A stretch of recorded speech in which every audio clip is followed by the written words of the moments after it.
BSP के रहनुमा मुस्तफा कमाल साहब ने एक मफाहिमती फिजा में बड़ा बारीक काम किया। पूरी दुनिया में कहीं अगर मेरा कोई बैंक बैलेंस या अकाउंट हो तो जो चोर की सजा वो मेरी सजा।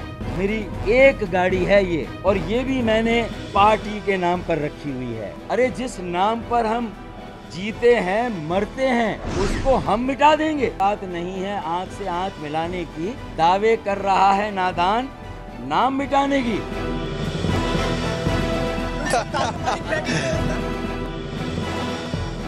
मुस्तफा कमाल पर वार हुए, बारीक काम का इल्जाम लगा, महाजिरों की तजलील का दावा हुआ।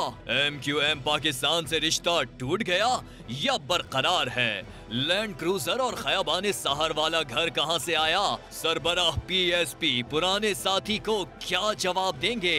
आज की प्रेस कॉन्फ्रेंस का सबको इंतजार है। मुस्तफा कमाल ने वाज़ेह किया है कि दिल थाम के बैठे साहब, अब हमारी बारी है। गुज़िश्ता रात फारूक सत्तार के इल्जामात पर तबसरे के सवाल पर मुस्तफा कमाल ने कहकहा लगाया था।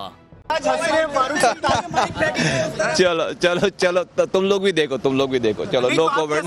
आज इत्तेहाद खत्म हो गया जो कल आप लोगों ने किया था, या क्या कहेंगे उसके बारे में? तुम लोग भी देखो तो सही, अभी अभी मैं क्या बोलूँ हंसने के अलावा, और क्या बोलूँ मैं। देखो अभी देखो, अल्ताफ हुसैन की याद ताजा हुई क्या? हाँ, अल्ताफ हुसैन की याद अभी तो कोई कमेंट नहीं है, देखो अभी देखो तुम लोग। PSP के एक और रहनुमा अनीस एडवोकेट ने भी मौकिफ नहीं दिया था। कहा था थोड़ा सा खुश तो हो लेने दें, अभी इंतजार करें।